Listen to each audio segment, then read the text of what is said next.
किसी प्रदेश का शासन जब संविधान के अनुसार नहीं चलता तब केंद्र हस्तक्षेप करता है। आर्टिकल 356 बहुत दुरुपयोग का विषय हो चुका है, उसे रद्द करने की मांग भी हो रही है, लेकिन वो अनुच्छेद अपनी जगह पर काम कर रहा है। वो अंग्रेजों के ज़माने के एक्ट 35 की हूबहू नकल है, लेकिन मैं उस विवाद में नहीं जा रहा। अध्यक्ष महोदय, मैं ये जानना चाहता हूँ कि अगर किसी प्रदेश का शासन संविधान के अनुसार न चले तो वहाँ राष्ट्रपति शासन लागू कर दिया जाए, लेकिन अगर राष्ट्रपति का शासन भी संविधान के अनुसार न चले तब क्या होगा?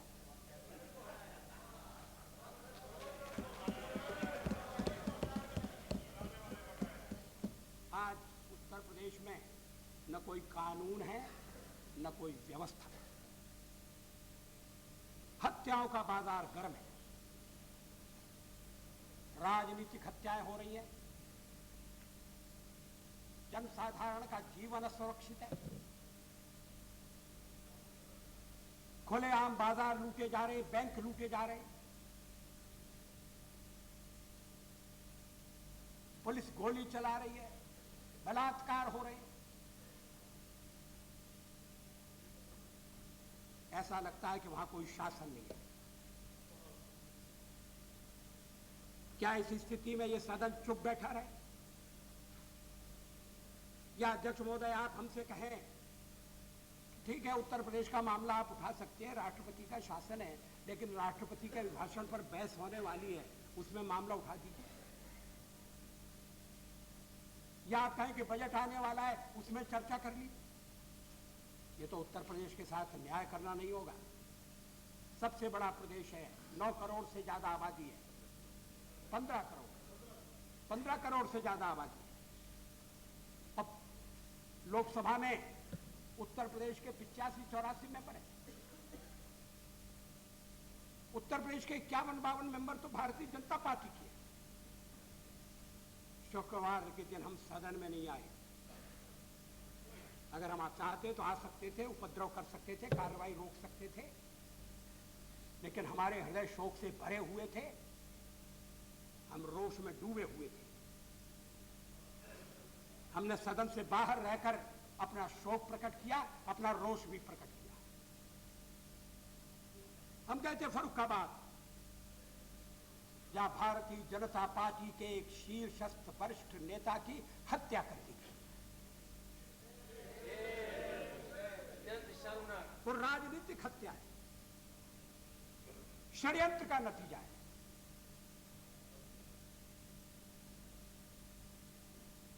अभी तक हत्यारे पकड़े नहीं गए। श्री ब्रह्मदत्त द्विवेदी जी को कौन नहीं जानता? योजना पूर्वक उनकी हत्या की तैयारी की गई। 1 और 2 तारीख की आज की रात,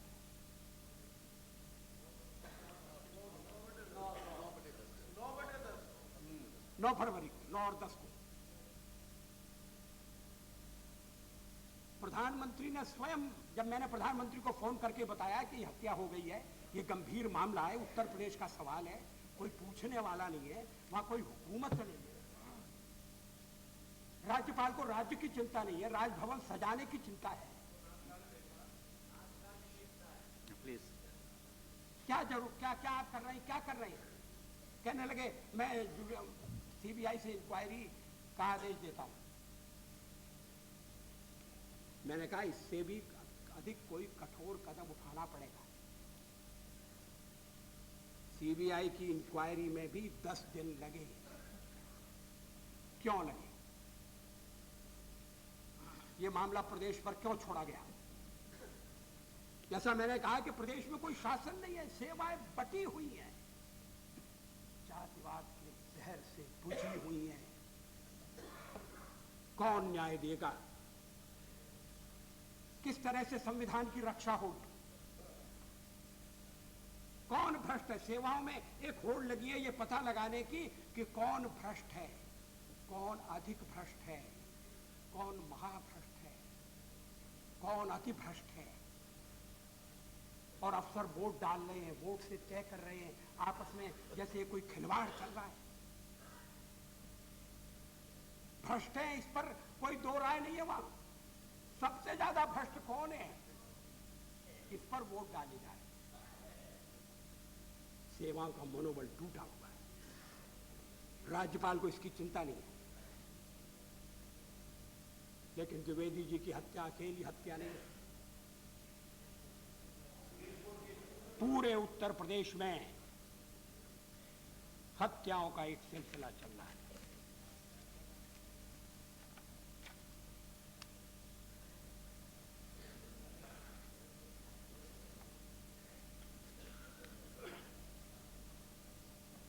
पांच जनवरी को हस्तिनापुर क्षेत्र के गांव इकबारा के जंगल में 6 व्यक्तियों की सामूहिक हत्या कर दी गई। जो हत्यारे थे वो जाति पूछ पूछ कर मार रहे थे। जिनकी हत्या हुई वो दलित थे, जंगल से लकड़ी काट कर ला रहे थे, पेट भरने का और कोई उपाय नहीं, सामूहिक हत्या हुई। 10 दिन बाद इस हत्याकांड का बदला लिया गया। हस्तिनापुर थाना अंतर्गत ग्राम भीकुंड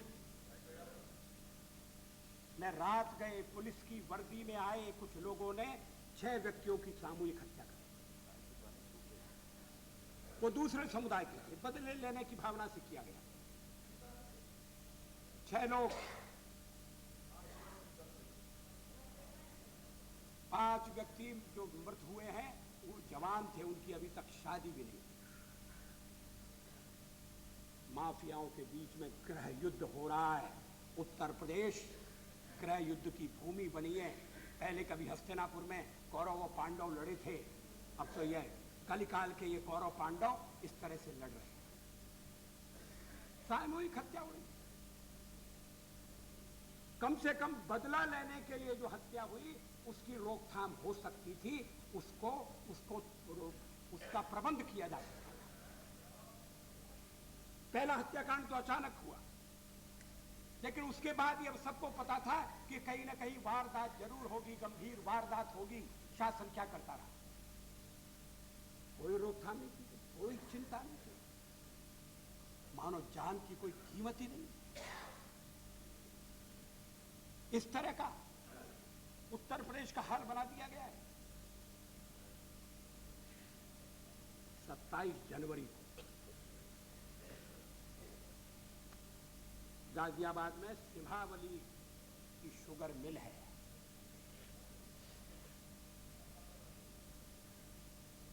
और उस शुगर मिल पर मजदूर आंदोलन कर रहे थे, धरना दे रहे थे। वो शुगर की, चीनी की उतनी कीमत चाहते थे जितनी पड़ोसी मिलों को दी गई थी।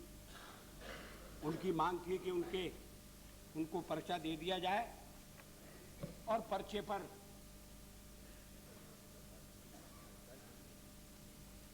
₹71 तथा ₹75 अंकित कर दिए जाए। मामला सुप्रीम कोर्ट में है, जब फैसला होगा तो वो उसके हिसाब से अपना निपटारा कर लेंगे।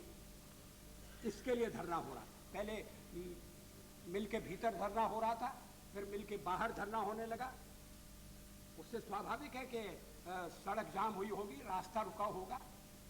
अब यहाँ अधिकारियों को चतुराई से काम लेने की जरूरत थी, नहीं लिया। मजदूरों को सबक सिखाना चाहिए। गन्ना पैदा करने वाले किसानों को सबक सिखाना चाहिए। अगर पड़ोस की मिल में अधिक दाम दे दिए गए हैं तो इस मिल में शासन प्रबंध करके और मालिकों से बात करके दाम ₹1 बढ़ाने की शायद बात थी, वो क्यों नहीं बढ़ाया जा सकता?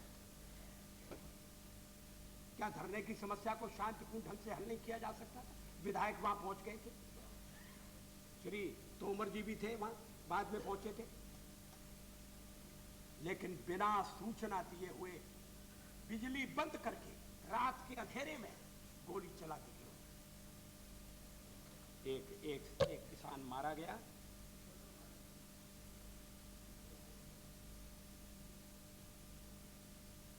आंदोलनकारी जब मिलके बाहर आ गए थे तब तो उनके साथ बातचीत करके मामले को निपटारा और भी आसान होना चाहिए था, लेकिन ऐसा नहीं किया गया।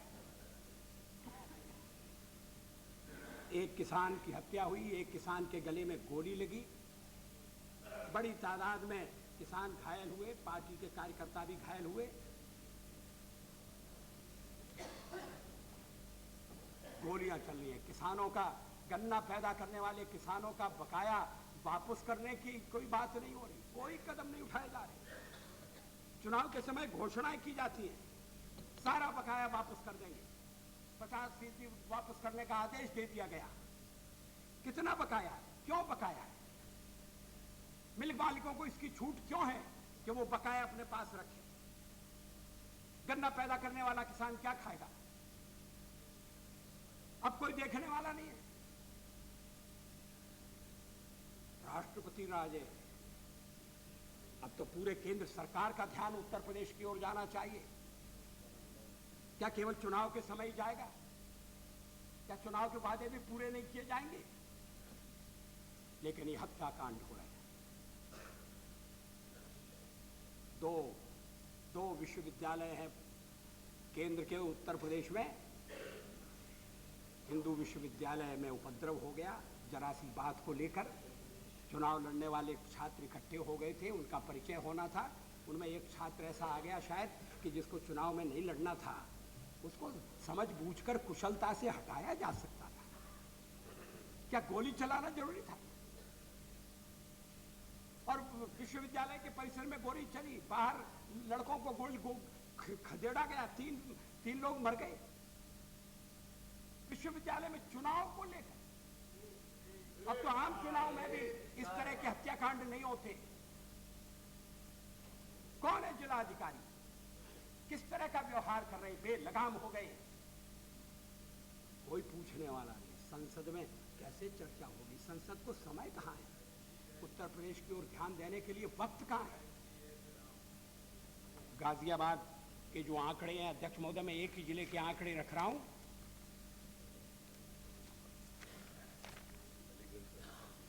अलीगढ़ में भी अध्यापकों की हड़ताल के कारण विश्वविद्यालय बंद है, उसे खोलने का प्रयास होना चाहिए।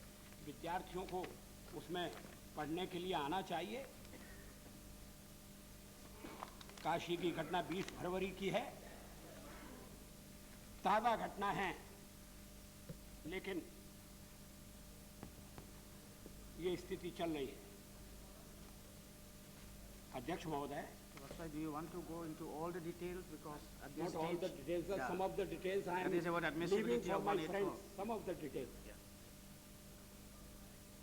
अध्यक्ष महोदय, मैं अब और ब्यौरे में नहीं जाना चाहता। आपकी बात में हमेशा मानता हूँ, आप जानते हैं। नहीं, I leave it to you, but this is not, debate has not started. No, please, he has not finished. I will come. अध्यक्ष महोदय, मैंने जहाँ से आरंभ किया था, you फिर वहीं से शुरू करना चाहता हूँ कि आखिर उत्तर प्रदेश में जहाँ राष्ट्रपति शासन है और गृह मंत्री इसके लिए सीधा जिम्मेदार हैं,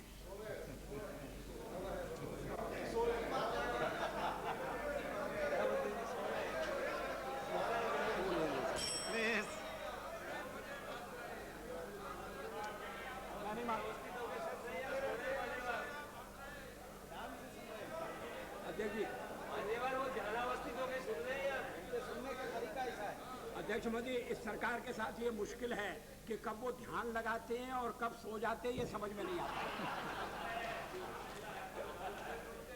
कुछ सुन रहे थे, मैं मान लेता हूं।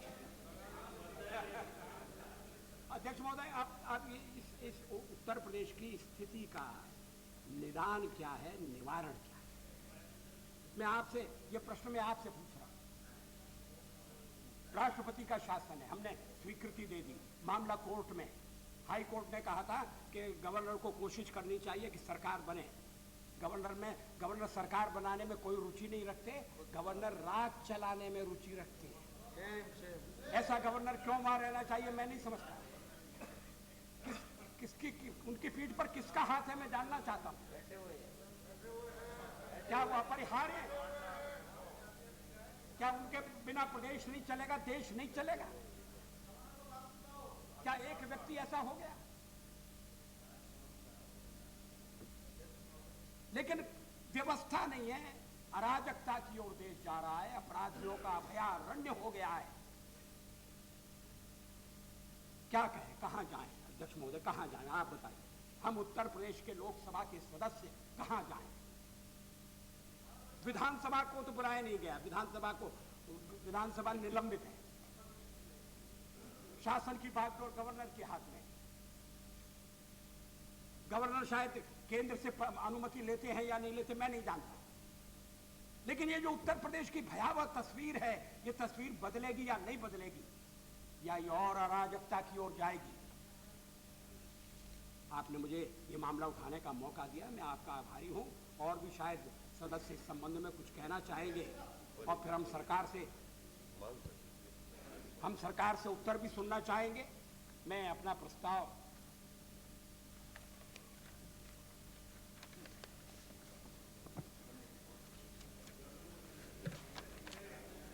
This is a notice under 184. यहाँ 184 है,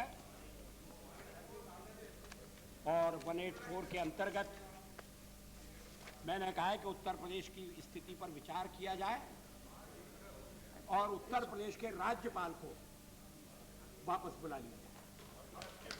Mr. Dev, I'll give chance to all. Let us, because our other political parties want to participate here. But this is a... Honorable Speaker, sir, we have heard with rapt attention the leader of the opposition, Please. and really he has given a statement of facts which are happening in Uttar Pradesh. My party is not averse to any discussion. Under what norm this discussion will be has to be decided by you, and we welcome a discussion in UP, and we are also equally worried. We are not here to protect any individual, but Bajpayee himself has posed a question before the House. If the President rule fails, what is the alternative? Alternative was told by us to all the parties. Unfortunately, the calculation does not work. I don't know whether it will work in future or not. But the stalemate there has to be resolved, and people's government is the only alternative for the President's rule, and all these hazards will not happen.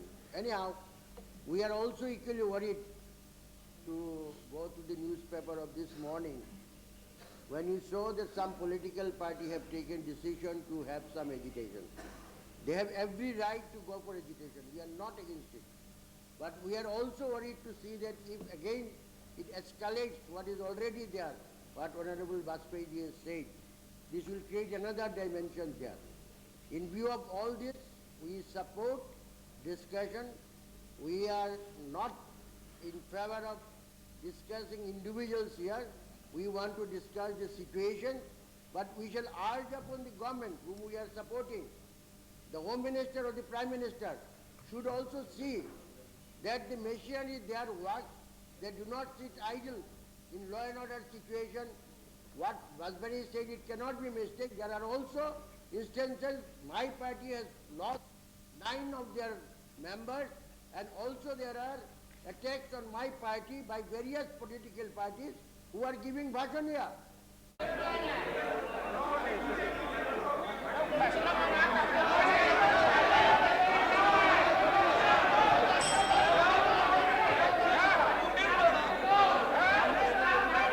Please, Mr. Bajpayee is on his legs.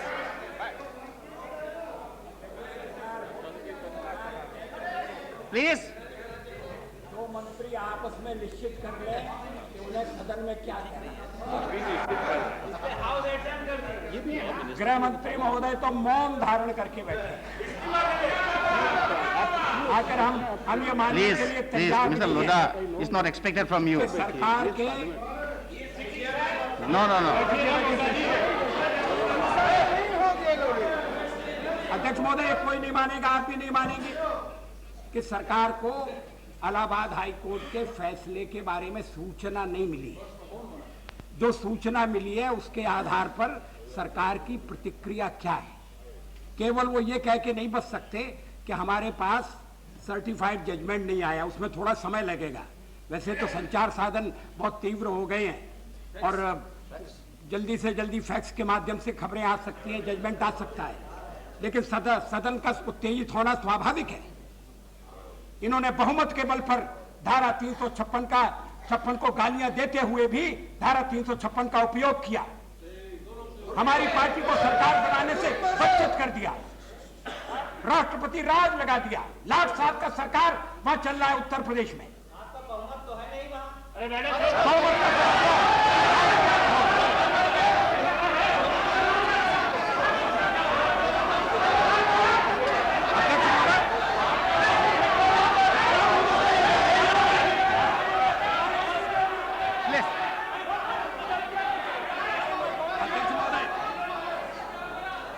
अध्यक्ष महोदय, जिनका बहुमत है उन्होंने ही राष्ट्रपति राज लागू किया था, जिसका इलाहाबाद हाई कोर्ट ने धज्जियां उड़ा दी। जिसकी सवाल बहुमत और अल्पमत का नहीं है, सवाल संविधान का है, सवाल कानून का है।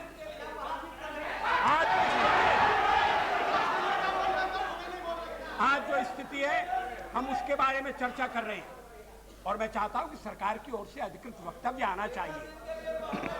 वो राज्यपाल महोदय वहां कब तक बने रहेंगे? मैं जानता हूं गृह मंत्री जो वर्तमान राज्यपाल है उनको पसंद नहीं करते, मगर पसंद नहीं करते और हटा भी नहीं पाते, ये बड़ी मजबूरी है। शपथ लेने के टाइम में आप गए।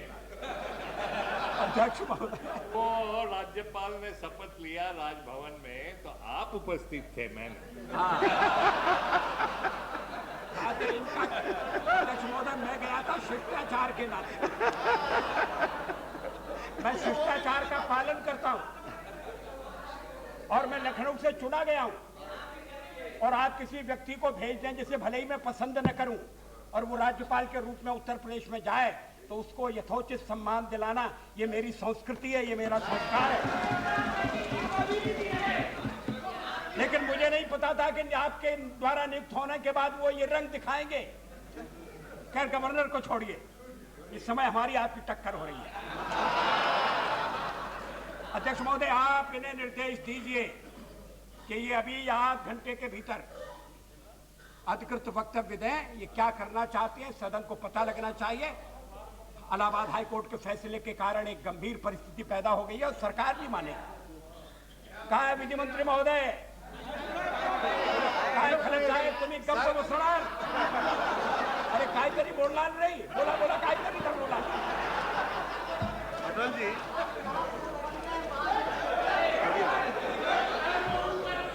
Please. The issue which was raised by leader of opposition, Please. the government will like to make a statement at 2 o'clock. At 2 o'clock. I think it's good enough now. Mr. Chobe, I will give ruling on your notice tomorrow. Tomorrow. Yeah. Yes. Huh? No. I will. Yeah, we will give it. Let us.